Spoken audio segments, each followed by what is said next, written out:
nedda. Badde nsubiddwa nawulidde bubi nnyo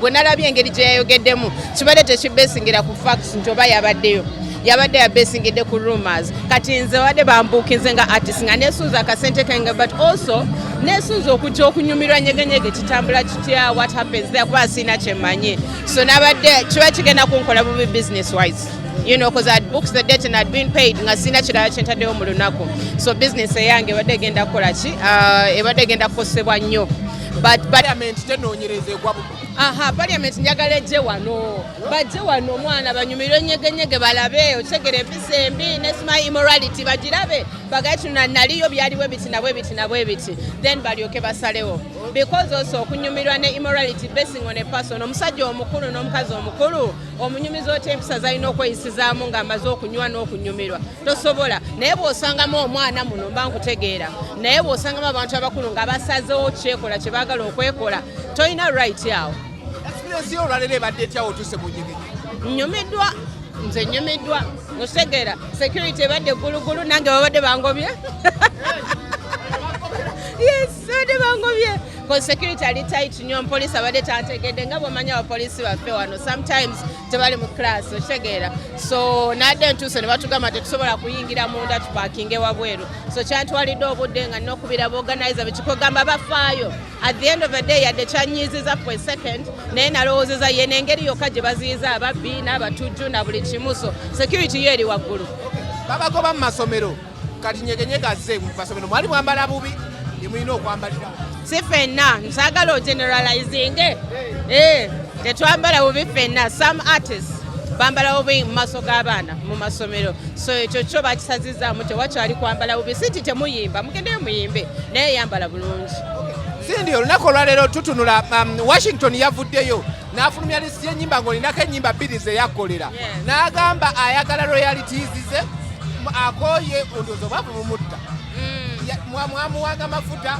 temwamusasulanga kyokka mmwe mufuna kati wanoogera performinga bakwe miliyoni 10 tafunyeeko nkutegeera kati edda engeri gye kyalimu is not the same way that it is now tulina okuddayo twetereeze because right now waliyo empapula ze bayita split sheet mweyo split sheet muwandika contract nti no ku luyimba olina percentage bweti nange negundi because there are many people abali involved mu luyimba kati ffe ne Washington we paperwork tetumulina kati nze nsaba busabi agwana sente zayagala ajje ne split sheet tuwandiike asobola okufuna royalties ze kubanga nange nga Sindi ezange siri zifuna so simanyi siteje gye nzijja okumuwa so mbadde nsaba ajje mu butongole let's sign our split sheets asobola okufuna his royalties nange nfuna ezange there's really no problem with paying Washington he's one of the best producers this country has ever had he should be paid yagambye mwefuula abakabi naye nga muleeta muleesi mumwane ku microphone ne muwaawaala bo ne babatereza ne muvaayo mmwe ne mufunamu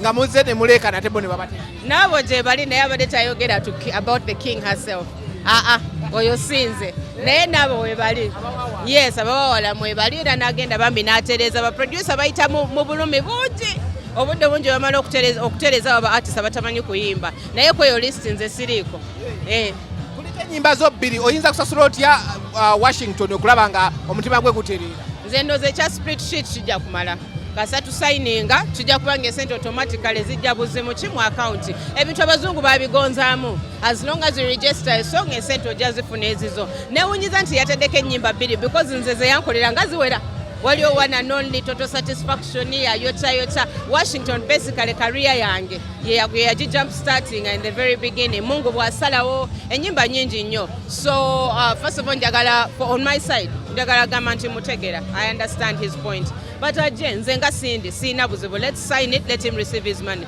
is it the right time for him okuvaayo it is the right time for him okuvaayo but it's the wrong way ey'okuvaayo because the Washington on a daily we are cool people era newunyiza nnyo okuba nti abadde ayomba ku TV so it's not a good thing nze ngamba kajje gye tuli as people tukitereeze because he absolutely deserves his money waliwo omuwala yavuddeyo bamuyita Gundismaya Shiba nakukubira enu n'agamba jangu otuyambe abasajja tubasasula ne tubawa ennyimba ne bazitujjako ate ne baagala n'ebibatu ne bate kino ekibuuzo mbadde saagala kiddamu president yakuyise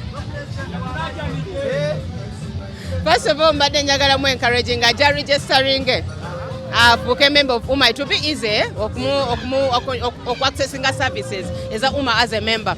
But ekyo nga tukitadde ku bbali. Why I didn't want to answer this question is because much as ntegeera obulumi bwe siina bwe muyamba omanyi lwaki? Because gye baali nga bateesa ebintu byabwe saaliyo. Kati I'm depending on what she has to say, and yet singa ya signing agreement, just something small. Nti nze Cinderella Sanyu ndikola oluyimba ne Ibra tukiriziganyiza nti you understand, like a small agreement ne mu signing atwali basingidde ku ekyo. Ensi ennaku zino etambulira ku mpapula, otherwise ojja kuba onyigidde mu nzikiza.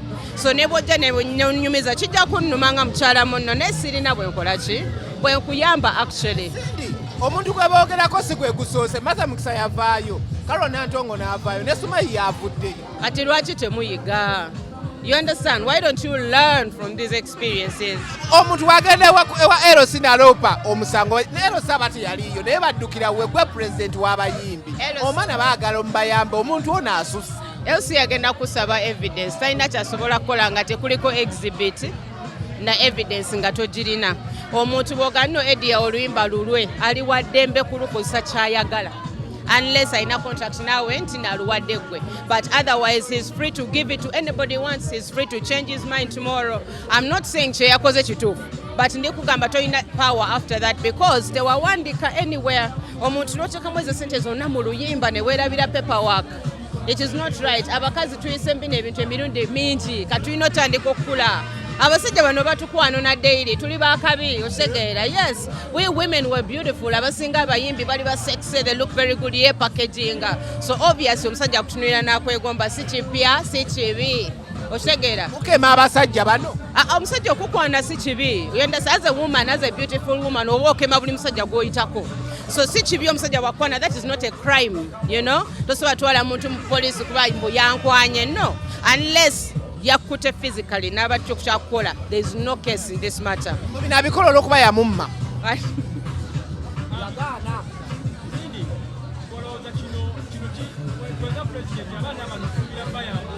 Yes.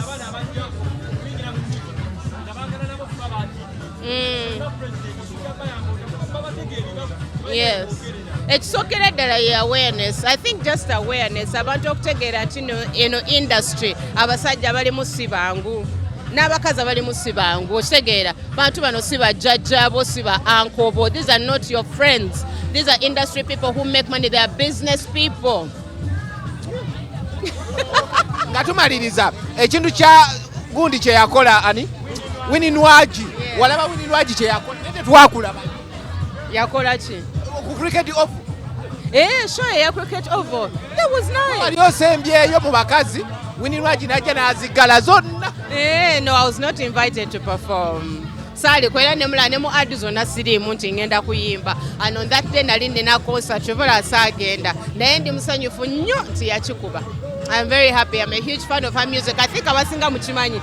Nchogede even in interviews nembagamba I love her style and her music. So I'm really happy. Ntino another dancehall artist nganze yakikubye lugogo. Yes, naye about I'm not performing Saliwo. And also I was not scheduled to perform. Nenga mwebale nnyo Uganda okuwagira. Abasajja mubeetise tebakyabasobola. Nedda si bwe kiri.